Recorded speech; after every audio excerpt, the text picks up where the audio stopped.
새벽 5시 인천국제공항의 복도는 고요했습니다.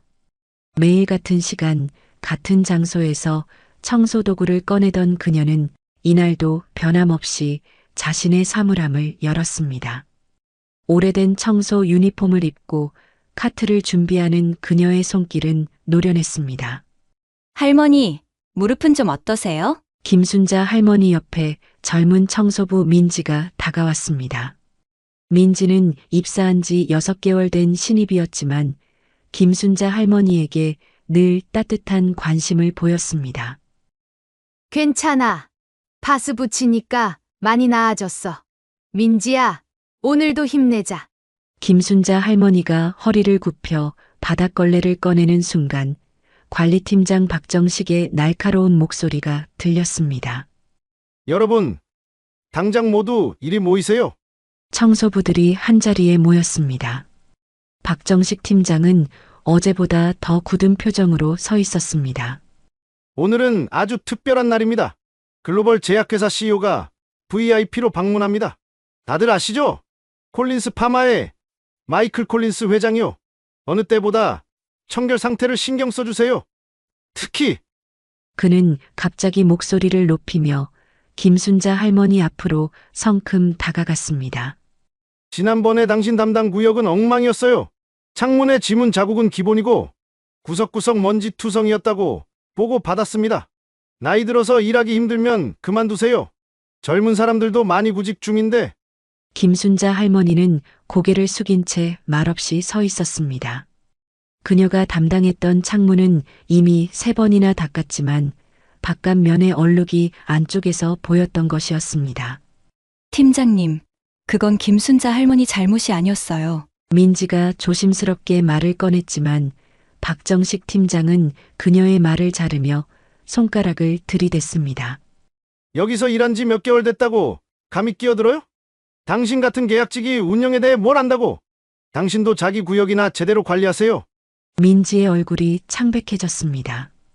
김순자 할머니는 살짝 민지의 손을 잡아주었습니다. 김순자 씨, 오늘 당신 담당 구역에 VIP가 지나갈 예정이니까 철저하게 청소하세요. 한 번이라도 실수하면 그 자리에서 해고입니다. 아시겠어요? 박정식은 비웃듯 말하며 청소도구를 바닥에 내던졌습니다. 자, 이제 모두 각자 맡은 구역으로 가세요. 박정식 팀장이 자리를 떠나자 청소부들이 하나둘 숨죽여 흩어졌습니다. 괜찮아요, 할머니? 팀장님 너무하세요. 괜찮아, 민지야. 팀장님도 그저 윗분들 눈치 보느라 그러는 거야. 그녀는 조용히 걸레를 민지에게서 받아들고 천천히 청소 카트를 밀어 오늘의 담당 구역인 출국장으로 향했습니다. 지금까지 그랬던 것처럼 묵묵히 자신의 일을 해나갈 뿐이었습니다.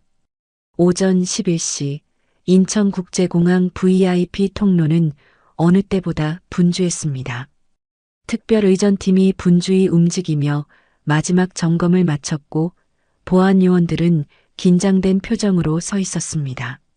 곧 도착합니다. 모두 준비해 주세요. 의전팀장의 말이 채 끝나기도 전에 검은색 리무진 행렬이 공항 전용 통로를 통해 들어왔습니다. 경호원들이 먼저 내리고 이어서 한 중년 남성이 차에서 내렸습니다. 마이클 콜린스, 글로벌 제약회사 콜린스 파마의 CEO였습니다. 키가 크고 다부진 체격의 마이클 콜린스는 정중한 자세와 카리스마를 지녔습니다. 콜린스 회장님, 협약식이 성공적으로 마무리되어 정말 기쁩니다. 한국과 콜린스 파마의 협력이 전 세계 의료 발전에 큰 기여를 할 것입니다. 경제부 차관이 영어로 정중하게 인사를 건넸습니다. 마이클 콜린스는 미소를 지으며 고개를 숙였습니다. 제가 더 감사합니다. 500억 원 규모의 백신 공장은 단순한 비즈니스가 아닌 인류 건강을 위한 투자입니다. 한국의 뛰어난 기술력과 우리의 연구력이 만나면 더 많은 생명을 구할 수 있을 것입니다. 뉴스 카메라가 그의 인터뷰를 담기 위해 가까이 다가왔습니다. 수행원들이 서둘러 동선을 정리했고 VIP 라운지로 향하는 길이 열렸습니다. 한편 출국장 바닥을 닦고 있던 김순자 할머니는 그 소란을 들었습니다. 그녀는 몸을 낮춘 채 열심히 바닥에 얼룩을 지우고 있었습니다. 박정식 팀장의 경고가 귓가에 맴돌았기에 그녀는 평소보다 더 꼼꼼하게 청소했습니다. 저 사람이 그 유명한 CEO구나. 김순자 할머니는 고개를 살짝 들어 지나가는 의전단을 바라보았습니다. 마이클 콜린스와 그의 수행원들, 한국 정부 관계자들이 나란히 걸어가는 모습이 보였습니다. 그들의 신발이 그녀가 방금 닦은 바닥을 밟고 지나갔습니다. 그 순간 마이클 콜린스가 우연히 김순자 할머니와 눈이 마주쳤습니다. 그는 잠시 걸음을 멈추고 미소를 지었습니다. 직원들과 기자들에 둘러싸인 그가 청소부에게 미소 짓는 모습은 어색하게 보였을지도 모르지만 그 눈빛에는 진심이 담겨 있었습니다. 김순자 할머니는 황급히 고개를 숙이고 다시 바닥을 닦기 시작했습니다. 의전단이 지나가고 공항은 다시 일상적인 소음으로 가득 찼습니다. 그녀는 청소 카트를 밀며 출국장 구석으로 이동했습니다. 저 멀리 VIP 라운지로 들어가는 마이클 콜린스의 뒷모습이 보였습니다. 곧 그는 한국을 떠나 본국으로 돌아갈 것이고 김순자 할머니는 오늘도 변함없이 공항 바닥을 닦을 것입니다. 두 사람의 세계는 그렇게 다른 궤도를 그리고 있었습니다. 잠시 후 마이클 콜린스 일행이 VIP 라운지에서 나와 출국장으로 향했습니다. 모든 프로토콜이 완벽하게 진행되고 있었습니다. 콜린스는 한국 정부 관계자들과 마지막 작별 인사를 나누며 차분한 미소를 지었습니다. 콜린스가 마지막 인사를 건넨 후 수행원들과 함께 출국 게이트로 걸어갔습니다. 김순자 할머니는 멀찍이 서서 바닥을 닦고 있었습니다. 그녀의 낡은 걸레가 차가운 대리석 위를 부지런히 오갔습니다. 그때였습니다. 낮지만 고통스러운 신음소리가 들렸습니다. 김순자 할머니는 고개를 들었습니다. 마이클 콜린스가 갑자기 걸음을 멈추고 머리를 부여잡았습니다. 그의 얼굴이 순식간에 창백해졌습니다. 비서가 놀라 물었지만 콜린스는 대답하지 못했습니다. 그는 이마에 식은땀을 흘리며 비틀거렸습니다. 그리고 다음 순간 그는 바닥으로 쓰러졌습니다. 콜린스의 몸이 대리석 바닥에 무겁게 떨어지는 소리가 공항 전체에 울려 퍼졌습니다. 회장님! 수행원들이 급히 그에게 달려갔습니다. 바로 옆에서 청소하던 김순자 할머니는 깜짝 놀라 걸레를 떨어뜨렸습니다. 쓰러진 콜린스는 온몸을 떨며 고통스러워했습니다. 그의 입에서 거품이 조금씩 나왔고 눈동자가 위로 치켜 올라갔습니다. 의사를 불러! 빨리! 누군가 소리쳤고 공항 직원이 급히 무전을 들었습니다. 주변은 순식간에 아수라장이 되었습니다. 사람들이 모여들었고 수행원들은 필사적으로 콜린스의 상태를 확인하려 했습니다. 뒤로 물러나 주세요! 공간을 확보해 주세요! 보안 요원들이 외쳤습니다. 사람들이 원을 그리며 물러섰지만 공항 전체가 술렁이기 시작했습니다. 김순자 할머니는 조용히 뒤로 물러났지만 시선은 쓰러진 콜린스에게 고정되어 있었습니다. 저기, 제가 의사입니다. 공항 의무실에서 백발의 중년 의사가 급히 달려왔습니다. 그는 사람들을 밀치고 콜린스에게 다가갔습니다. 그의 가방에서 청진기와 혈압계를 꺼내 빠르게 확인했습니다. 증상이 어떻게 됩니까? 의사가 비서에게 물었습니다. 갑자기 머리를 부여잡더니 쓰러졌습니다. 가끔 편두통을 앓지만 이렇게 심한 적은 없었어요. 비서가 떨리는 목소리로 대답했습니다. 의사는 콜린스의 맥박을 확인하고 동공 반응을 살폈습니다. 급성 발작 증상입니다. 진정제를 투여해야 할 것 같습니다. 의사가 가방에서 주사기를 꺼냈습니다. 그때 비서가 급히 그의 팔을 붙잡았습니다. 잠깐만요. 회장님은 대부분의 일반 진정제에 알레르기 반응을 보입니다. 특히 디아제팜 계열은 위험합니다. 의사의 표정이 굳었습니다. 그는 주사기를 내려놓고 다시 가방을 뒤졌지만 마땅한 대체 약물을 찾지 못했습니다. 다른 약물은 제가 갖고 있지 않습니다. 구급차를 불러 종합병원으로 이송해야 합니다. 의사의 말에 수행원들의 얼굴이 더욱 창백해졌습니다. 콜린스는 계속해서 몸을 떨며 고통스러워했고 상태는 점점 악화되는 것 같았습니다. 한국 정부 관계자들도 혼란에 빠졌습니다. 500억 원 규모의 계약을 체결한 외국 VIP가 한국 땅에서 이런 상황을 맞이한 것은 외교적으로도 큰 문제가 될 수 있었습니다. 그때 청소관리팀장 박정식이 상황을 보고 급히 달려왔습니다.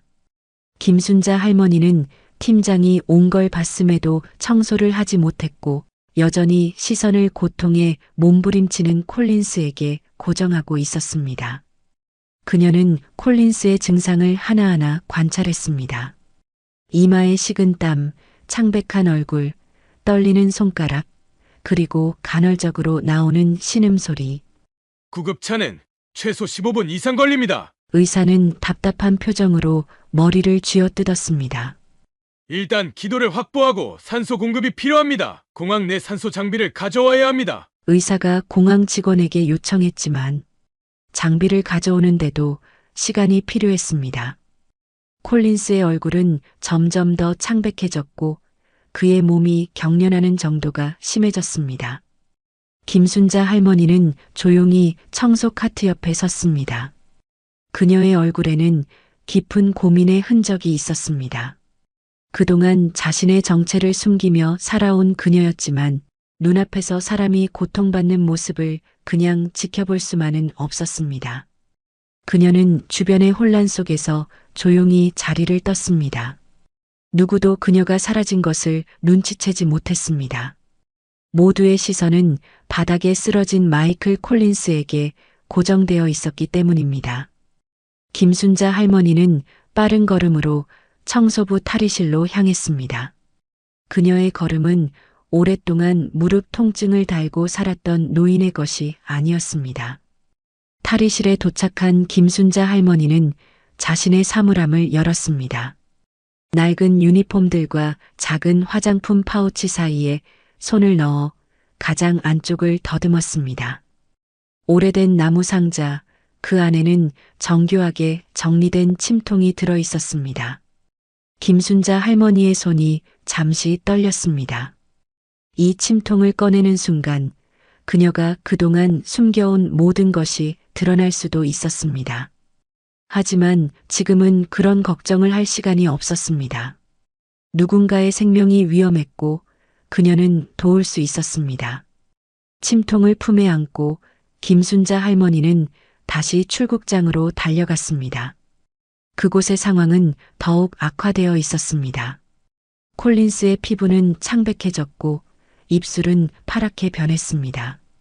의사는 계속해서 맥박을 확인하며 땀을 흘렸습니다. 김순자 할머니는 모인 사람들 사이를 헤치고 앞으로 나아갔습니다. 누군가 그녀의 팔을 잡아 제지하려 했지만 그녀는 단호하게 빠져나왔습니다.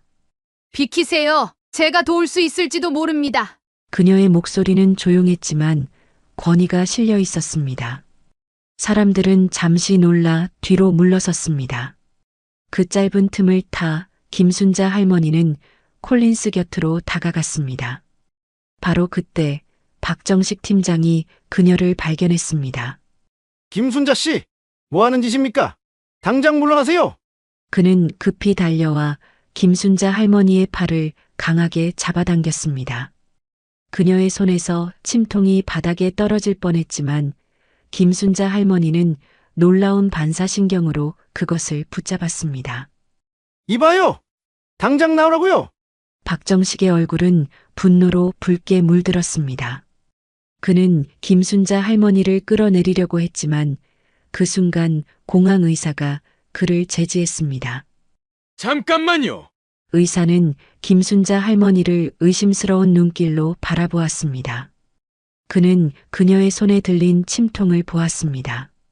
그 통 혹시 네, 침입니다. 전통 침술로 이런 발작을 가라앉힐 수 있습니다. 김순자 할머니는 차분하게 대답했습니다.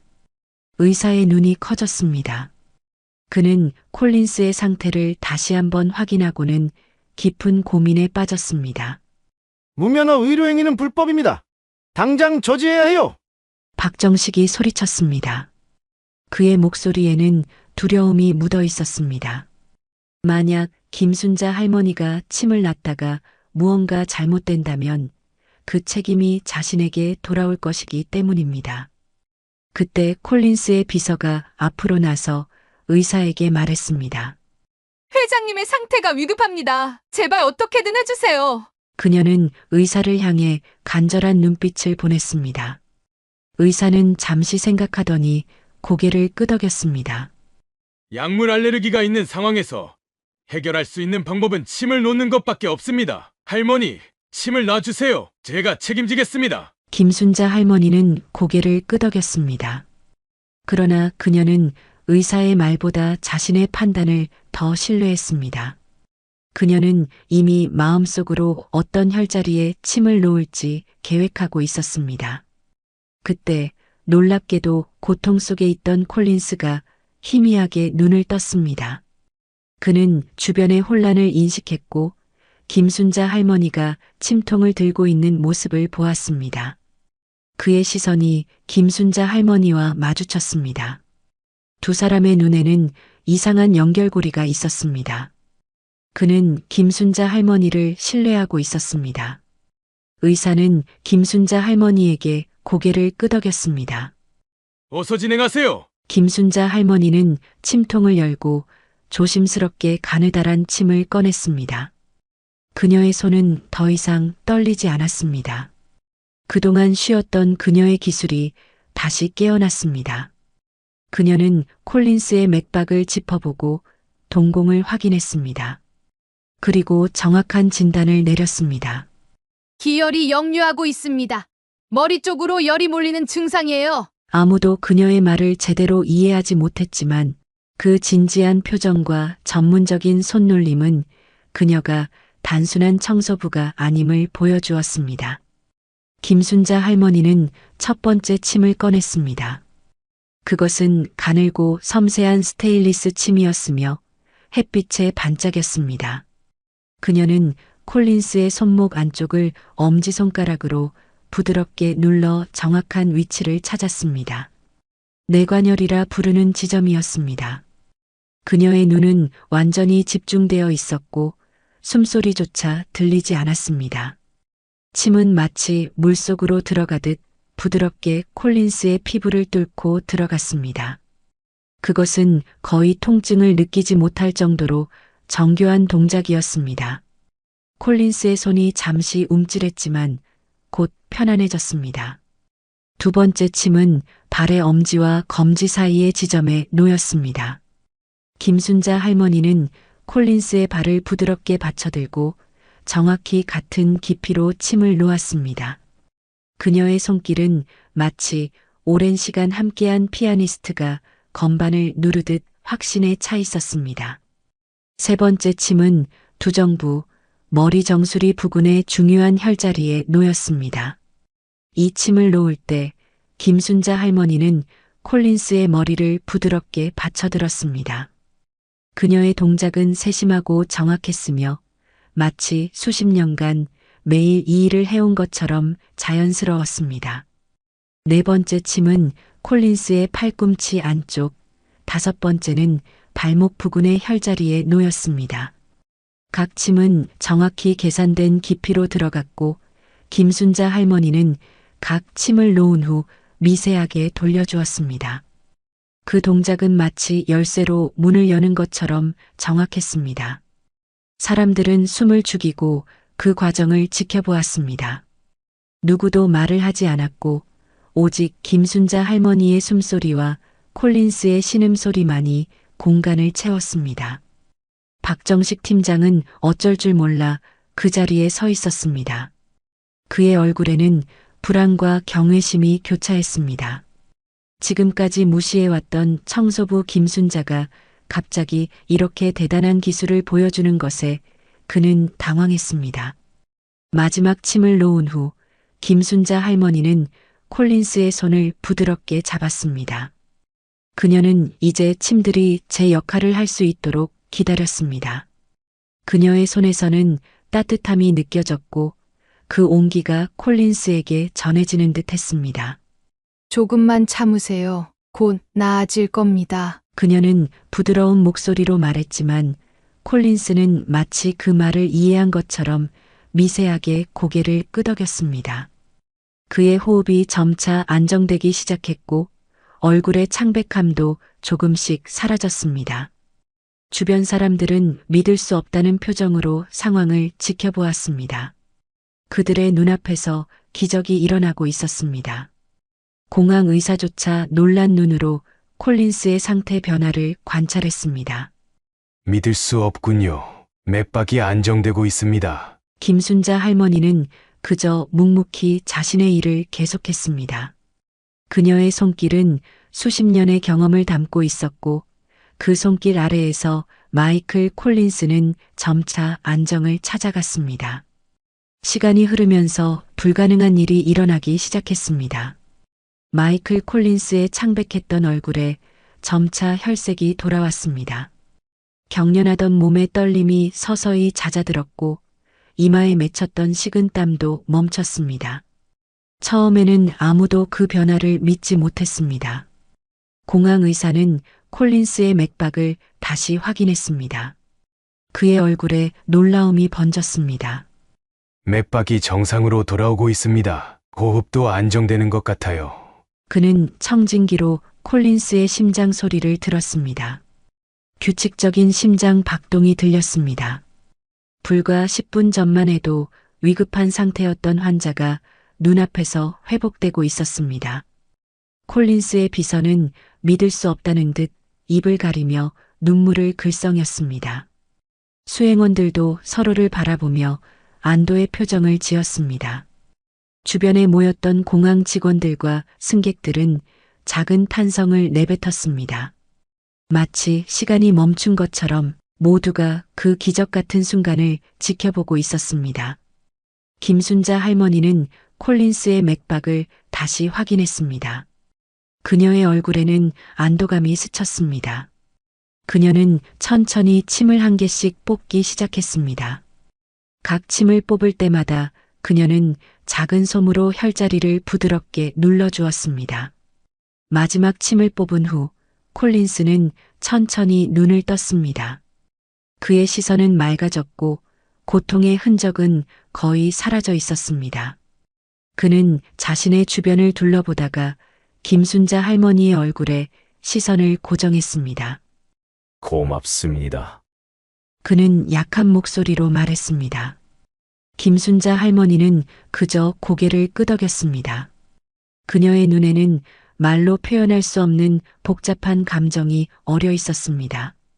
그리고 조용히 자리에서 일어났습니다. 구급차가 도착했습니다. 누군가 소리쳤습니다. 공항 밖에서 사이렌 소리가 들렸고 구급대원들이 들것을 들고 빠르게 들어왔습니다. 그들은 콜린스에게 다가가 상태를 확인하기 시작했습니다.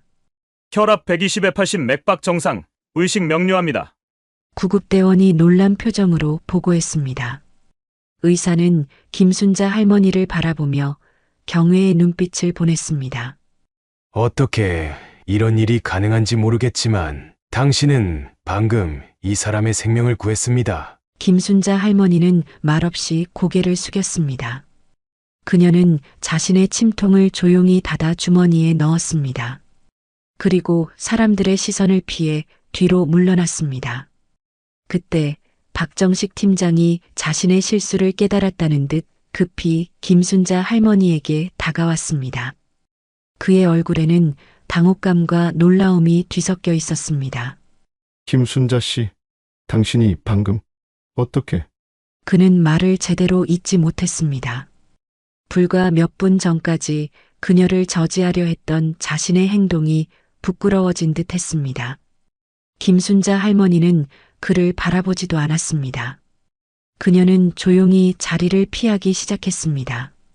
사람들이 콜린스를 둘러싸고 분주히 움직이는 틈을 타 그녀는 천천히 뒤로 물러났습니다. 잠깐만요. 저분 어디 가세요? 콜린스의 비서가 김순자 할머니를 발견하고 소리쳤습니다. 하지만 이미 늦었습니다. 김순자 할머니는 군중 속으로 사라졌고 그녀의 낡은 청소 유니폼은 다른 공항 직원들 사이에 섞여 보이지 않게 되었습니다. 사람들은 여전히 콜린스의 상태에 집중하고 있었고 구급대원들은 그를 들것에 옮기기 시작했습니다. 콜린스는 들것에 실려가면서도 주변을 둘러보았습니다. 그는 자신을 구해준 노인을 찾고 있었지만 김순자 할머니는 이미 보이지 않았습니다. 그의 눈에는 복잡한 감정이 서려 있었습니다. 그것은 단순한 감사함을 넘어선 무언가였습니다. 구급차가 콜린스를 태우고 공항을 빠져나갔습니다. 사람들이 하나둘 흩어지기 시작했고 공항은 점차 일상으로 돌아갔습니다. 하지만 방금 전 일어난 일은 결코 평범한 사건이 아니었습니다. 박정식은 김순자 할머니를 찾아 공항 여기저기를 돌아다녔습니다. 그는 탈의실, 휴게실, 심지어 화장실까지 확인했지만 그녀는 어디에도 없었습니다. 그는 그동안 자신이 그녀에게 얼마나 무례하게 대했는지 깨달았습니다. 그리고 그녀가 얼마나 대단한 사람이었는지도. 한편 김순자 할머니는 공항의 한 구석, 아무도 찾지 않을 작은 창고에 숨어 있었습니다. 그녀는 떨리는 손으로 자신의 침통을 바라보았습니다. 김순자 할머니는 결심했습니다. 오늘 일이 있은 후 그녀는 더 이상 이곳에 있을 수 없었습니다. 모든 사람들이 그녀에 대해 궁금해할 것이고 그녀의 비밀이 드러날 위험이 컸습니다. 그녀는 자신의 청소 유니폼을 벗고 사복으로 갈아입었습니다. 그리고 조용히 공항을 빠져나갔습니다. 뉴스 속보가 전국에 퍼지기 시작했습니다. 콜린스 파마 CEO 마이클 콜린스, 인천공항에서 급성 발작으로 쓰러져 현재 서울대학교 병원에 입원 중이며 상태는 안정적. 뉴스는 그를 구한 신비로운 청소부 노인에 대한 이야기로 이어졌습니다. 하지만 그 주인공은 이미 사라진 후였습니다. 다음 날 아침 공항 청소부들의 출근 시간이 되었습니다. 직원들은 하나둘 탈의실에 모여 유니폼으로 갈아입었습니다. 어제 일어난 놀라운 사건에 대한 이야기가 휴게실을 가득 채웠습니다. 김순자 할머니가 그 외국인 VIP를 살렸다며? 믿어지지가 않아. 나도 직접 봤어. 그 작은 침으로 몇 군데 놓았는데 거의 죽어가던 사람이 눈을 뜨더라고. 청소부들의 수군거림 사이로 박정식 팀장이 들어왔습니다. 그의 얼굴은 어제와 다르게 굳어 있었고 눈에는 걱정의 기색이 역력했습니다. 그는 시계를 확인한 후 주변을 둘러보았습니다. 김순자 씨 안 왔습니까? 직원들은 서로를 바라보며 고개를 저었습니다. 김순자 할머니의 사물함은 닫혀 있었고 그녀의 청소 카트도 그대로 놓여 있었습니다. 이상하네요. 18년 동안 한 번도 지각한 적 없었는데. 민지가 걱정스러운 목소리로 말했습니다. 박정식 팀장은 마음이 불편한 듯 손가락으로 탁자를 두드렸습니다. 그는 어제 김순자 할머니에게 했던 자신의 행동이 떠올랐고 그것이 그를 괴롭혔습니다. 일단 오늘 업무 시작합시다. 김순자 씨 담당 구역은 민지 씨가 맡아주세요. 직원들이 각자 맡은 구역으로 흩어진 후 박정식은 자신의 사무실로 돌아와 김순자 할머니의 인사 기록을 찾아보았습니다. 그는 그녀의 집 주소와 연락처를 찾아 전화를 걸었지만 아무도 받지 않았습니다. 정오가 지나도 김순자 할머니는 나타나지 않았습니다. 박정식의 불안감은 커져갔습니다. 그는 마음을 결정하고 상관에게 보고한 후 직접 그녀의 집을 방문하기로 했습니다. 서울 외곽의 작은 아파트 단지, 김순자 할머니의 집은 오래된 임대 아파트 5층에 위치해 있었습니다. 박정식이 초인종을 눌렀지만 아무 반응이 없었습니다. 그는 다시 한번 그리고 또 한 번 눌러보았지만 여전히 대답이 없었습니다. 혹시 김순자 씨 아세요? 이 집에 사시는 분인데. 박정식이 옆집 문을 두드려 물었습니다. 문을 연 노인은 고개를 끄덕였습니다. 김순자, 응. 옆집에 살았지. 근데 어젯밤에 떠났어. 떠났다고요? 그래. 밤늦게 짐을 싸더니 택시를 타고 가버렸어. 인사도 없이 그냥 가버려서 나도 놀랐지. 노인의 말에 박정식은 당혹스러운 표정을 지었습니다. 그는 허락을 구하고 김순자 할머니의 집 문을 열어보았습니다. 관리실에서 열쇠를 빌렸을 때 이미 그의 가슴은 무거웠습니다. 문을 열자 놀라운 광경이 펼쳐졌습니다. 집안은 거의 비어 있었습니다. 필수적인 가구들만 남아 있었고 개인적인 물건들은 모두 사라져 있었습니다. 마치 오래전부터 떠날 준비를 해온 듯한 모습이었습니다. 며칠 후 서울대학교 병원 로비는 기자들로 가득 찼습니다. 글로벌 제약회사 CEO의 극적인 생환 소식은 전국적인 뉴스가 되었고 특히 공항 청소부 노인의 침술로 살아났다는 이야기는 모두의 관심을 끌었습니다. 잠시 후 병원 로비에 마이클 콜린스가 등장했습니다. 3일간의 입원 치료를 마친 그는 놀랍도록 건강한 모습이었습니다. 그의 얼굴에는 생기가 돌았고 걸음걸이도 힘이 넘쳤습니다. 먼저 저를 걱정해주신 모든 분들께 감사드립니다. 그는 한국어로 인사를 시작했습니다. 비록 서툴렀지만 그가 한국어를 구사하는 모습에 기자들은 놀란 표정을 지었습니다. 콜린스 회장님, 어떻게 이렇게 빨리 회복하셨습니까? 의사들도 놀랐다고 들었습니다. 첫 번째 질문이 던져졌습니다. 콜린스는 미소를 지으며 대답했습니다. 솔직히 저도 놀랐습니다. 20년 넘게 편두통으로 고생했고 세계 최고의 병원들을 다 가봤지만 완전한 치료법은 없었어요. 하지만 그날 공항에서 저를 도와주신 그 침술, 그것이 제 인생을 바꿨습니다. 20년 넘게 앓았던 편두통이 많이 나아졌어요. 카메라 플래시가 연속으로 터졌습니다. 그 청소부 할머니에 대해 어떻게 생각하십니까? 무면허 의료행위라는 지적도 있는데요. 콜린스의 표정이 진지해졌습니다. 무면허라는 말은 어불성설입니다. 저는 세계 각국의 의료 시스템을 연구해왔고 한국의 전통의학은 과학적으로도 그 가치를 인정받아야 한다고 생각합니다. 그분은 영웅입니다. 저를 살려주셨어요. 그는 잠시 말을 멈추고 생각에 잠겼습니다. 저는 그분을 꼭 다시 만나고 싶습니다. 제대로 감사 인사도 드리지 못했어요. 콜린스 회장님, 이번이 15번째 한국 방문이라고 들었습니다. 단순히 사업 때문인가요? 아니면 특별한 이유가 있으신가요? 이 질문에 콜린스는 예상치 못한 미소를 지었습니다.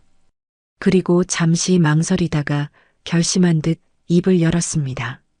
지금까지 공개적으로 말한 적은 없지만 이번 기회에 말씀드리겠습니다. 저는 사실 한국계 입양아입니다.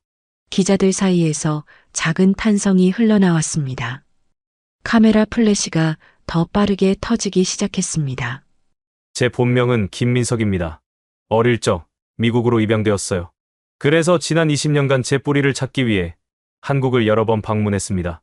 회견장은 완전히 조용해졌습니다. 모든 기자들이 그의 말에 집중했습니다.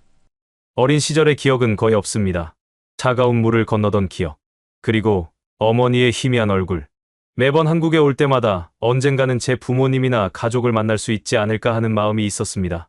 이제 건강도 되찾았는데 다음 목적지는 어디신가요? 그는 깊은 숨을 내쉬었습니다. 저는 저를 도와주신 그분을 찾아갈 것입니다. 그리고 찾게 된다면 단순히 감사 인사만 드리는 것이 아니라 그분의 놀라운 의술을 세계에 알리고 싶습니다. 기자회견이 끝난 후 콜린스는 병원을 떠나 차에 탔습니다. 차창 밖으로 서울의 풍경이 흘러갔습니다.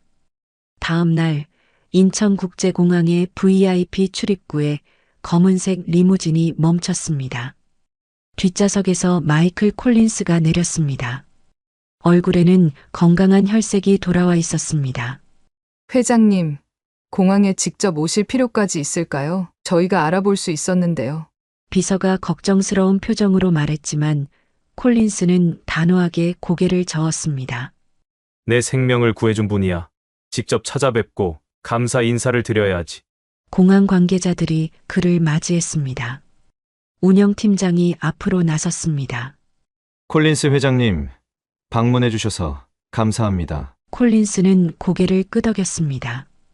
그의 눈은 주변을 살피고 있었고 무언가를 찾는 듯 했습니다. 그날 저를 구해주신 청소부분을 찾고 싶습니다. 그분께 제대로 감사 인사도 못 드렸습니다. 운영팀장의 표정이 어두워졌습니다. 네, 그 건에 대해서는 저희도 찾고 있습니다만 그날 이후 김순자 씨가 출근하지 않고 있습니다. 자택도 비워진 상태고요. 그렇군요. 콜린스의 실망한 표정을 보며 운영팀장이 말을 이었습니다. 하지만 걱정 마세요. 저희가 최선을 다해 찾겠습니다. 콜린스는 깊은 생각에 잠긴 얼굴로 고개를 끄덕였습니다. 그때 옆에 있던 박정식 팀장이 앞으로 나섰습니다. 회장님, 제가 도와드리겠습니다. 민지라는 직원이 있습니다. 김순자 할머니와 가장 가깝게 지냈어요. 그녀가 알고 있는 정보가 있을지도 모릅니다. 콜린스의 눈에 희망의 불빛이 어렸습니다. 감사합니다. 모든 자원을 동원해 주세요. 할 수 있는 모든 지원을 하겠습니다. 며칠 후 강원도 작은 산골 마을, 해가 저무는 오후였습니다. 청송 노인요양원이라는 작은 간판이 달린 2층 건물 주변으로 낙엽이 날리고 있었습니다. 요양원 뒤편 정원에서 한 노인이 휠체어에 앉은 할머니를 돌보고 있었습니다.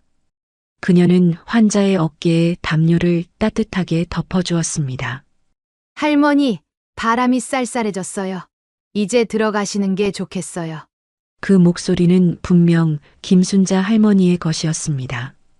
그녀는 요양원 환자의 휠체어를 천천히 밀며 건물 안으로 향했습니다. 그녀의 얼굴은 평온해 보였지만 눈가에는 깊은 주름이 더 깊어진 듯 했습니다. 바로 그때 요양원 입구에 검은색 고급 승용차 한 대가 멈췄습니다. 차에서 내린 사람은 다름 아닌 마이클 콜린스였습니다. 여기가 맞을까요? 콜린스가 주변을 둘러보며 물었습니다. 비서는 손에 든 종이를 확인했습니다. 네, 맞습니다. 민지 씨가 알려준 주소와 일치합니다. 김순자 할머니의 오랜 친구가 이 요양원 원장이라고 했어요. 두 사람이 요양원 안으로 들어섰을 때 마침 김순자 할머니가 환자를 병실로 데려다주고 복도를 걸어 나오는 중이었습니다. 그녀는 처음에 두 사람을 알아보지 못했습니다. 하지만 가까이 다가오자 그녀의 표정이 순간 굳어졌습니다. 그녀의 눈에는 놀라움과 당혹감이 가득했습니다. 어떻게? 그녀의 목소리는 떨렸습니다. 콜린스가 앞으로 나섰습니다. 그는 김순자 할머니를 향해 정중하게 고개를 숙였습니다. 김순자 씨, 드디어 뵙게 되어 정말 기쁩니다. 당신을 찾는데 많은 시간이 걸렸습니다. 김순자 할머니는 당황한 듯 주변을 둘러보았습니다. 다행히 복도에는 다른 사람들이 없었습니다. 이쪽으로 오세요. 밖에서 이야기하는 게 좋겠습니다. 그녀는 두 사람을 요양원 뒤편 작은 정원으로 안내했습니다. 그곳에는 나무 벤치 몇 개가 놓여 있었고 늦가을 꽃들이 아직 피어 있었습니다. 세 사람은 벤치에 앉았습니다. 어떻게 저를 찾으셨나요? 김순자 할머니가 물었습니다.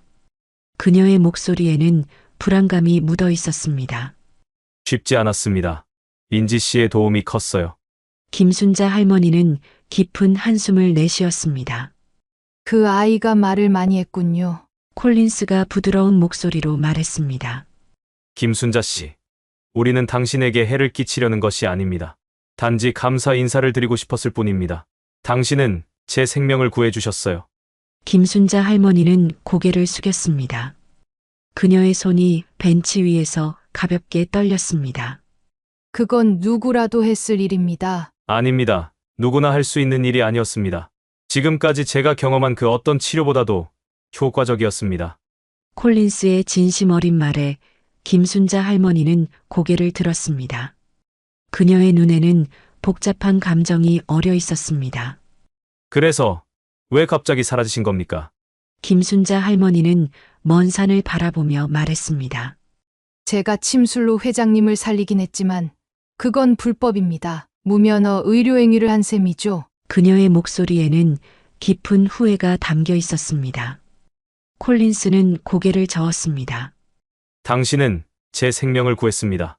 그것은 범죄가 아니라 영웅적인 행동이었어요. 김순자 할머니는 쓴웃음을 지었습니다. 세상이 그렇게 단순하지 않다는 걸 제가 모를까요? 뉴스에도 나왔겠죠. 청소부의 불법 침술이라고요. 전혀 그렇지 않습니다. 오히려 기적의 청소부라는 제목으로 보도됐습니다. 모두가 당신을 찾고 있어요. 김순자 할머니는 믿기지 않는다는 표정을 지었습니다. 그녀는 두 손으로 얼굴을 가렸다가 다시 내렸습니다. 하지만 그건 더 큰 문제예요. 제가 주목받는 것은 그녀는 말을 끝맺지 못했습니다. 콜린스는 그녀의 불안함을 느꼈습니다. 그는 부드럽게 말했습니다. 김순자 씨, 당신에게는 더 많은 이야기가 있는 것 같습니다. 그 이야기를 듣고 싶습니다. 김순자 할머니는 깊은 숨을 들이마시며 고개를 숙였습니다. 그녀가 말을 잇지 못하고 고민하고 있자 콜린스가 먼저 나섰습니다. 제가 먼저 저의 비밀 이야기를 들려드릴까요? 마이클 콜린스는 요양원 정원의 벤치에 앉아 깊은 숨을 들이마셨습니다. 가을 햇살이 그의 은빛 머리칼을 비추고 있었습니다. 김순자 할머니는 조용히 그를 바라보았습니다. 저는 마이클 콜린스라는 이름으로 살아왔지만 그것은 제 본래 이름이 아닙니다. 콜린스는 잠시 말을 멈추고 멀리 산을 바라보았습니다. 제 본명은 김민석입니다. 저는 한국계 입양아죠. 그리고 저의 출신은 북한. 북한에서 탈출한 후 한국에서 미국으로 입양되었습니다. 김순자 할머니의 눈이 커졌습니다. 그녀는 무의식적으로 가슴에 손을 얹었습니다. 제가 6살 때 미국의 콜린스 부부에게 입양되었어요. 저를 키워주신 양부모님은 정말 훌륭한 분들이었죠. 많은 사랑을 주셨고 좋은 교육을 받을 수 있게 해주셨습니다. 콜린스는 잠시 미소 지었다가 이내 진지한 표정으로 돌아왔습니다. 하지만 항상 제 마음 한구석에는 빈자리가 있었어요. 저를 낳아주신 분에 대한 그리움이었죠. 그는 주머니에 손을 넣어 작은 물건을 꺼냈습니다. 그것은 정교하게 조각된 옥비녀였습니다. 햇빛 아래 연한 초록빛으로 빛났습니다. 이것은 제가 입양될 때 갖고 있던 유일한 물건입니다. 제가 이걸 왜 가지고 있는지 기억나지 않지만 나중에 알고 보니 북한에서 사용하는 비녀라고 하더군요. 김순자 할머니의 눈이 비녀에 고정되었습니다. 그녀의 손이 미세하게 떨리기 시작했습니다. 어린 시절의 기억은 거의 없습니다. 단편적인 이미지들만 떠오를 뿐이죠. 차가운 물을 건너는 기억, 누군가의 따뜻한 손, 그리고 어머니의 얼굴. 하지만 그조차도 너무 희미해서 때로는 제 상상이 아닐까 의심하기도 했습니다. 콜린스의 목소리에 감정이 실렸습니다. 그는 비녀를 조심스럽게 돌려보며 말을 이었습니다. 대학에 진학한 후 저는 제 뿌리를 찾기 위한 여정을 시작했습니다. 한국어를 배웠고 한국 역사와 문화를 공부했습니다. 그리고 입양 기관을 통해 제 과거를 추적하려 했지만 많은 기록이 소실되었더군요. 그는 쓴웃음을 지었습니다. 제 입양 과정은 다소 특이했다고 합니다. 일반적인 경로로 입양된 것이 아니라 긴급 상황에서 미국으로 오게 되었다고 해요. 그래서 많은 서류가 제대로 작성되지 않았죠. 김순자 할머니는 말없이 듣고 있었지만 그녀의 얼굴은 점점 창백해졌습니다. 그는 갑자기 말을 멈추고 김순자 할머니를 바라보았습니다. 그녀의 눈에서 눈물이 흘러내리고 있었습니다. 떨리는 손으로 그녀는 비녀를 향해 손을 뻗었지만 만지지는 않았습니다. 이 비녀는 그녀의 목소리는 거의 들리지 않을 정도로 작았습니다. 눈물이 그녀의 볼을 타고 떨어졌습니다. 콜린스는 천천히 비녀를 그녀에게 건넸습니다. 김순자 할머니는 조심스럽게 그것을 받아들었습니다. 그녀의 손가락이 비녀에 조각된 패턴을 따라 움직였습니다. 제 아들에게 준 비녀. 그녀의 말에 콜린스의 얼굴이 굳어졌습니다. 그녀는 비녀를 가슴에 안고 흐느끼기 시작했습니다. 오랫동안 참아온 눈물이 마침내 터져나왔습니다. 콜린스는 천천히 일어나 그녀 앞에 무릎을 꿇었습니다. 그의 눈에도 눈물이 고였습니다. 지금으로부터 40여 년 전 평양의학대학 강당. 수백 명의 젊은 의학도들 사이에서 윤성이는 우등 졸업장을 받고 있었습니다. 그녀의 얼굴에는 긍지와 자부심이 가득했습니다. 윤성희 동무는 개성의학대학을 최우등으로 졸업하였으며 특히 침구학 분야에서 탁월한 업적을 이룩하였습니다. 연단에 선 학장의 목소리가 강당에 울려 퍼졌습니다. 청중들의 박수가 쏟아졌습니다. 성인은 그 순간 자신의 미래가 찬란하게 빛날 것이라 믿었습니다. 졸업 후 성인은 평양중앙병원 침구과에 배치되었습니다. 그녀의 실력은 곧 인정받아 고위 간부들과 그 가족들을 치료하는 특별 진료팀에 발탁되었습니다. 그해 가을 노동당 중앙위원회의 한 간부가 극심한 편두통으로 병원을 찾았습니다. 그와 함께 온 젊은 외교관이 있었습니다. 그의 이름은 김원철이었습니다. 아버님의 통증이 심하십니다. 도와주실 수 있을까요? 원철의 눈빛은 진지했고 성인은 그 순간 무언가 운명적인 것을 느꼈습니다. 그녀는 노련한 솜씨로 간부의 편두통을 치료했고 그 자리에서 원철의 감탄을 자아냈습니다. 그들의 만남은 그렇게 시작되었습니다. 원철은 외교부에서 유망한 젊은 관리였고 성인은 가장 실력 있는 침구사였습니다. 그들은 자주 만나 대화를 나누었고 곧 서로에게 깊은 감정을 느끼게 되었습니다. 그렇게 성희와 원철은 결혼했습니다. 그해 겨울 그들의 아들 민석이 태어났습니다. 아기는 탄생부터 총명한 눈빛을 가지고 있었고 부모의 사랑을 듬뿍 받으며 자랐습니다. 민석이가 너무 똑똑해. 벌써 책을 읽으려고 해. 성희는 3살배기 아들이 그림책을 펼쳐 들고 있는 모습을 보며 기뻐했습니다. 원철은 아들의 머리를 쓰다듬었습니다. 우리 아들은 특별해. 언젠가 세계를 무대로 활약할 거야. 그들의 가정은 행복했습니다. 하지만 행복도 잠시, 북한의 상황은 급격히 악화되기 시작했습니다. 홍수와 가뭄이 연이어 찾아왔고 고난의 행군이라 불리는 극심한 식량난이 시작되었습니다. 성희와 원철의 가정은 특권층이었기에 처음에는 큰 어려움을 겪지 않았습니다. 하지만 원철은 외교 임무로 방문한 국가들에서 북한의 실상이 어떻게 보도되는지 보았고 점차 자신의 조국에 대한 의문을 품기 시작했습니다. 그러던 어느 겨울 한밤중에 성희는 원철이 비밀리에 무언가를 기록하는 것을 발견했습니다. 뭐 하고 있어? 원철은 놀라 고개를 들었습니다. 잠시 망설이다 그는 아내에게 사실을 고백했습니다. 사람들이 굶어 죽고 있어, 성희야. 수만 명이. 나는 이걸 세계에 알려야 해. 성희는 남편의 손을 잡았습니다. 그녀도 병원에서 영양실조로 죽어가는 어린이들을 보았습니다. 하지만 그것을 외부에 알리는 것은 명백한 반역 행위였습니다. 몇 달 후 원철의 동료 중 한 명이 체포되었습니다. 그는 외국 언론과 접촉했다는 혐의를 받았습니다. 다음 날 원철은 출근길에 낯선 사람들에게 감시당하고 있음을 알아챘습니다. 우리 시간이 얼마 없어. 그날 밤 원철은 탈북을 결심했습니다. 그는 비밀리에 접촉해온 브로커를 통해 계획을 세웠습니다. 성희는 처음에는 반대했지만 민석이의 안전을 위해 결국 동의했습니다. 12월 15일 어느 눈이 내리는 밤이었습니다. 성인은 가족 사진첩과 몇 가지 귀중품만 챙겼습니다. 그 중에는 대대로 내려오던 옥비녀도 있었습니다. 출발 전 그녀는 민석이에게 그 비녀를 주었습니다.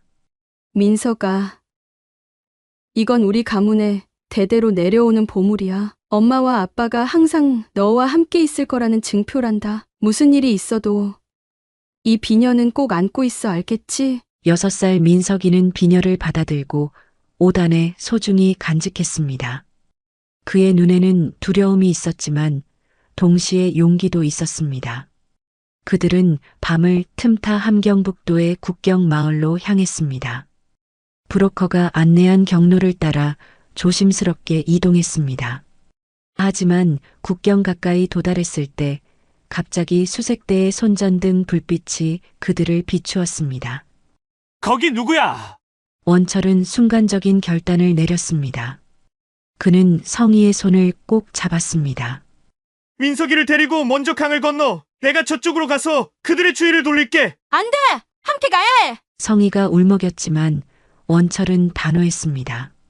걱정 마. 반드시 뒤따라갈게. 그는 마지막으로 아들의 머리를 쓰다듬었습니다. 아빠가 금방 따라갈게. 엄마 말씀 잘 듣고 용감하게 있어. 민석이는 울음을 참으며 고개를 끄덕였습니다. 원철은 반대 방향으로 뛰어가며 큰 소리를 냈고 수색대는 그의 뒤를 쫓았습니다. 성희는 민석이의 손을 꼭 잡고 압록강으로 뛰어들었습니다. 물은 얼어붙지 않았지만 차가웠습니다. 거의 영하의 온도였습니다. 그녀는 작은 튜브에 민석이를 태우고 한 손으로는 튜브를, 다른 손으로는 민석이의 손을 잡고 강을 건너기 시작했습니다. 성희는 아들을 안심시키려 했지만 그녀 자신도 공포에 질려 있었습니다. 강물은 생각보다 깊고 빨랐습니다. 강 중간쯤 왔을 때 갑자기 튜브가 바위에 걸려 찢어졌습니다. 물이 튜브 안으로 차올랐고 민석이는 더욱 무서워했습니다. 성희는 필사적으로 아들을 붙잡았습니다. 하지만 그녀의 손은 얼음장처럼 차가웠고 민석이의 작은 손도 젖어 있었습니다. 물살이 점점 강해졌습니다. 그 순간이었습니다. 민석이의 손이 성희의 손에서 미끄러졌습니다. 아이는 순식간에 물에 빠졌고 어둠 속에서 물살에 휩쓸려 갔습니다. 민석아! 성희는 필사적으로 소리쳤지만 자신의 목소리조차 들리지 않을 정도로 바람이 강했습니다. 그녀는 물속을 헤매며 아들을 찾았지만 어둠과 추위, 그리고 급류 속에서 그를 찾을 수 없었습니다. 마침내 그녀는 중국 쪽 강가에 도착했지만 아들을 잃은 채였습니다. 그녀는 이틀 동안 강가를 미친 듯이 뒤졌습니다. 민석이를 찾아 소리치며 달렸지만 찾을 수 없었습니다. 현지 주민들은 물살에 휩쓸린 아이가 살아남기는 불가능하다고 했습니다. 그렇게 세월이 흘러 김순자 할머니, 아니 윤성이는 콜린스 손에 들린 비녀를 보며 눈물을 흘리고 있습니다. 그녀의 얼굴에는 그동안의 고통이 깊은 주름으로 새겨져 있었습니다. 남편도 국경에서 총에 맞았을 거고 아들도 잃었다고 생각했어요. 모든 것을 잃은 저는 혼자 중국을 거쳐 한국으로 왔습니다. 그녀는 마이클 콜린스를 바라보았습니다. 그의 눈에도 눈물이 고여 있었습니다. 북한 출신이라는 사실이 알려지면 의심을 받을까봐, 그리고 아들과 남편을 지키지 못한 제 자신을 용서할 수 없어서 저는 모든 것을 버렸습니다. 김순자라는 이름으로 지금까지 살아왔어요. 마이클 콜린스는 천천히 그녀의 손을 잡았습니다. 그의 목소리는 떨렸습니다. 어머니, 마이클 콜린스의 떨리는 목소리가 요양원 정원에 퍼졌습니다. 그 말 한마디로 그동안의 아픔이 무너졌습니다. 윤성이는 믿을 수 없다는 표정으로 그를 바라보았습니다. 그녀의 손이 조심스럽게 그의 얼굴을 향했습니다. 민석아. 그녀의 손가락이 콜린스의 얼굴을 더듬었습니다. 아들의 얼굴선, 이마의 모양, 그리고 눈의 형태를 확인하는 듯 했습니다. 그녀의 눈에서는 눈물이 멈추지 않았습니다. 눈이 아버지를 똑 닮았구나. 콜린스도 무릎을 꿇고 앉은 채 울음을 참지 못했습니다. 그녀는 더 이상 말을 잇지 못했습니다. 대신 두 팔을 벌려 아들을 끌어안았습니다. 두 사람은 말없이 서로를 껴안았습니다. 그들의 포옹은 오랫동안 계속되었습니다. 마침내 두 사람은 서로에게서 떨어져 벤치에 나란히 앉았습니다. 그들의 손은 여전히 단단히 맞잡혀 있었습니다. 윤성이는 비녀를 쓰다듬었습니다. 이건 내 어머니가 주신 거였어. 그리고 내가 너에게 주었지. 내가 이걸 가지고 있었다니 기적이야. 콜린스는 어머니의 손을 꼭 잡았습니다. 그리고 어머니의 거칠어진 손을 조용히 바라보았습니다. 한때 섬세한 침술로 명성을 떨쳤던 손이 이제는 청소와 노동으로 상처투성이가 되어 있었습니다. 콜린스의 눈에 눈물이 맺혔습니다. 어머니, 이제 다시는 헤어지지 말아요. 윤성이는 미소 지었습니다. 그것은 몇십 년 만에 짓는 진정한 미소였습니다. 내가 살아있다는 것만으로도 나는 충분해, 민서가. 두 사람은 다시 한번 서로를 껴안았습니다. 햇살이 두 사람 위에 따스하게 내리쬐었고 바람은 부드럽게 불었습니다. 기적 같은 재회의 순간 그들의 심장은 다시 하나로 뛰기 시작했습니다. 요양원에서의 감동적인 재회 이후 일주일이 지났습니다. 인천국제공항 VIP 라운지에서는 콜린스 파마의 특별 기자회견이 열리고 있었습니다. 마이클 콜린스, 이제는 김민석이라 불리는 그는 단정한 슈트 차림으로 연단에 섰습니다. 그의 옆에는 어머니 윤성이가 앉아 있었습니다. 그녀는 더 이상 청소부 유니폼이 아닌 품위 있는 한복을 입고 있었습니다. 여러분께 중요한 발표를 하고자 이 자리에 섰습니다. 김민석의 목소리는 당당했습니다. 기자들의 카메라 플래시가 쉴 새 없이 터졌습니다. 우선 저는 앞으로 한국에서 제 본명인 김민석으로 활동할 것임을 알려드립니다. 콜린스라는 이름은 저를 키워주신 양부모님에 대한 존경의 의미로 사업상 유지하겠지만 개인적으로는 제 뿌리인 김민석으로 돌아가고자 합니다. 기자들이 놀란 표정으로 메모를 했습니다. 두 번째로, 저희 콜린스 파마는 당초 계획했던 백신 공장 건설 외에도 한국 내 투자를 대폭 확대하기로 결정했습니다. 인천에 연구개발센터를 설립하고 서울의 아시아 지역 본부를 이전할 것입니다. 언론인들 사이에서 작은 환호성이 들렸습니다. 한국 경제에 큰 호재가 될 소식이었습니다. 마지막으로 가장 중요한 발표입니다. 김민석은 어머니를 바라보며 따뜻한 미소를 지었습니다. 많은 분들이 알고 계시듯이 저는 최근 제 어머니를 만났습니다. 공항에서 발작을 일으켰을 때 저를 구해준 청소부가 바로 제 친어머니셨습니다. 기자들 사이에서 놀라움의 탄성이 터져나왔습니다. 이미 뉴스로 보도된 이야기였지만 직접 당사자의 입에서 듣는 것은 전혀 다른 감동이었습니다. 몇몇 기자들은 눈물을 훔치고 있었습니다. 이런 경험을 통해 저는 깊은 깨달음을 얻었습니다. 제 어머니께서 보여주신 놀라운 의술은 세계적으로 연구되고 발전되어야 합니다. 그래서 저는 윤성이 전통의학 연구센터를 설립하기로 했습니다. 윤성이는 놀란 표정으로 아들을 바라보았습니다. 그녀는 이 계획에 대해 미리 듣지 못한 것 같았습니다. 이 센터는 한국 전통의학과 현대 의학의 융합 연구를 목표로 합니다. 김민석은 단호한 표정으로 말을 이었습니다. 이 센터의 첫 번째 지부는 바로 이곳 인천국제공항에 설립될 것입니다. 제가 새 생명을 얻은 이곳에서 많은 사람들이 치유를 받을 수 있기를 바랍니다. 기자회견이 끝난 후 김민석과 윤성이는 공항 직원 식당으로 향했습니다. 그곳에서는 청소부들을 포함한 공항 직원들이 모여 있었습니다. 박정식 팀장이 맨 앞에 서 있었고 그 옆에는 김순자 할머니와 친했던 민지가 있었습니다. 여러분, 오늘 특별한 손님을 모셨습니다. 박정식이 말했습니다. 그의 목소리에는 진심 어린 존경심이 담겨 있었습니다.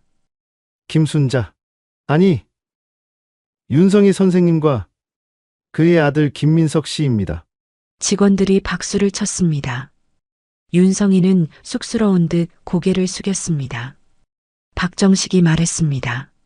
선생님은 북한 최고의 침구학 전문이셨습니다. 탈북 과정에서 아들과 헤어지셨고 한국에서 새 삶을 시작하셨죠. 박정식 팀장이 한숨을 쉬고 말을 이어갔습니다. 그동안 저는 선생님을 단순한 청소부로만 대했습니다. 그것이 얼마나 부끄러운 일인지 이제야 깨달았습니다. 박정식의 목소리가 떨렸습니다. 그는 깊이 고개를 숙였습니다. 진심으로 사과드립니다, 선생님. 윤성이는 부드러운 미소를 지으며 그의 어깨를 토닥였습니다. 괜찮습니다. 우리 모두 자신의 일을 할 뿐이었어요. 민지가 앞으로 나와 윤성이를 꼭 안았습니다. 할머니, 정말 보고 싶었어요. 갑자기 사라지셔서 너무 걱정했다고요. 윤성이는 민지의 등을 쓰다듬었습니다. 미안하구나, 민지야. 이제 다시 돌아왔단다. 김민석이 앞으로 나섰습니다. 여러분, 제 어머니는 이제 더 이상 청소부로 일하지 않으실 겁니다. 하지만 여전히 이 공항과 깊은 인연을 맺게 될 것입니다. 곧 이곳에 설립될 윤성희 전통의학 센터의 원장으로 일하시게 됩니다. 직원들이 환호성을 질렀습니다. 윤성이는 당황한 듯 했지만 곧 미소를 지었습니다. 모든 분들께 감사드립니다. 이곳은 제 집이나 다름없었습니다. 이제는 다른 방식으로 여러분과 이 공항을 위해 봉사하게 되어 기쁩니다. 김민석은 자랑스러운 표정으로 어머니를 바라보았습니다. 윤성이는 아들의 손을 꼭 잡았습니다. 그녀의 눈에는 더 이상 슬픔이 아닌 희망의 빛이 어려 있었습니다. 1년 후 인천국제공항의 출국장. 여름 햇살이 커다란 유리창을 통해 쏟아져 들어왔습니다. 공항은 여행객들로 북적였고 모두가 각자의 목적지를 향해 분주히 움직이고 있었습니다. 출국 수속을 밟던 한 외국인 남성이 갑자기 비틀거렸습니다. 그는 이마에 식은땀을 흘리며 주변 의자를 붙잡았습니다. 그의 얼굴이 창백해졌고 호흡이 가빠지기 시작했습니다. 괜찮으세요? 근처에 있던 공항 직원이 다가와 물었습니다. 남성은 대답하지 못했고 점점 더 상태가 나빠지는 것 같았습니다. 곧 다른 직원들도 모여들었습니다. 급성 발작 같습니다. 바로 도움이 필요해요. 누군가 말했습니다. 그때 박정식 팀장이 현장에 도착했습니다. 그는 상황을 빠르게 파악한 후 결단력 있게 지시했습니다. 윤성희 선생님 센터로 모시죠. 가장 가까운 의료 시설입니다. 1년 전 같았으면 상상도 할 수 없었던 일이었습니다. 공항 직원들은 신속하게 휠체어를 가져왔고 외국인 남성을 윤성의 전통의학센터로 안내했습니다. 센터는 공항 중앙에 위치해 있었습니다. 현대적인 디자인의 유리문 위에는 윤성의 전통의학센터라는 글자가 한글과 영어로 표기되어 있었습니다.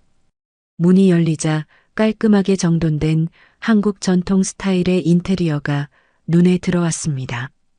나무와 한지로 꾸며진 공간은 공항의 현대적인 분위기 속에서도 독특한 고요함을 자아냈습니다.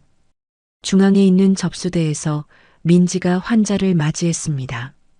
그녀는 더 이상 청소부가 아니었습니다. 윤성희의 추천으로 센터의 행정 책임자가 되었습니다. 급성 발작으로 보입니다. 원장님께 바로 안내해 드릴게요. 민지는 침착하게 대응했습니다. 그녀는 휠체어에 앉은 남성을 치료실로 안내했습니다. 치료실에서는 윤성희가 기다리고 있었습니다. 그녀는 더 이상 청소부 유니폼이 아닌 정갈한 연보라색 전통 한복을 입고 있었습니다. 그녀의 머리는 단정하게 올려져 있었고 작은 비녀가 꽂혀 있었습니다. 1년 전과 비교해 그녀의 얼굴은 더 생기 있고 편안해 보였습니다. 어떤 증상인가요? 윤성이가 차분한 목소리로 물었습니다. 민지가 상황을 설명하는 동안 그녀는 환자의 맥박을 짚어보고 동공 반응을 확인했습니다. 신경성 발작이군요. 기가 균형을 잃었습니다. 윤성이는 침통을 열었습니다. 그녀의 손길은 1년 전 공항 바닥에서 침을 놓았을 때와 마찬가지로 정확하고 섬세했습니다. 다만 이제는 그 행동에 자신감과 당당함이 더해져 있었습니다. 그녀는 정확한 혈자리에 침을 놓았고 환자의 상태는 놀랍도록 빠르게 안정되기 시작했습니다. 그가 눈을 뜨자 윤성이는 따뜻한 차를 내밀었습니다. 천천히 드세요. 기운이 돌아올 겁니다. 치료가 끝날 무렵 센터의 문이 열리고 김민석이 들어왔습니다. 그는 이제 한국과 미국을 오가며 사업을 운영하고 있었지만 가능한 한 자주 어머니를 방문했습니다. 어머니, 오늘도 환자를 치료하고 계시네요. 김민석은 미소를 지으며 다가왔습니다. 윤성이는 아들을 보자 얼굴이 환해졌습니다. 민서가 오늘 오기로 했었지? 잊고 있었구나. 회의를 일찍 마쳤어요. 어머니와 저녁 식사를 하려고요. 김민석은 치료가 끝난 외국인 환자를 보았습니다. 그 남성은 이제 완전히 회복된 듯 편안한 표정을 짓고 있었습니다. 환자분의 상태가 많이 좋아 보이네요. 윤성이는 겸손하게 고개를 끄덕였습니다.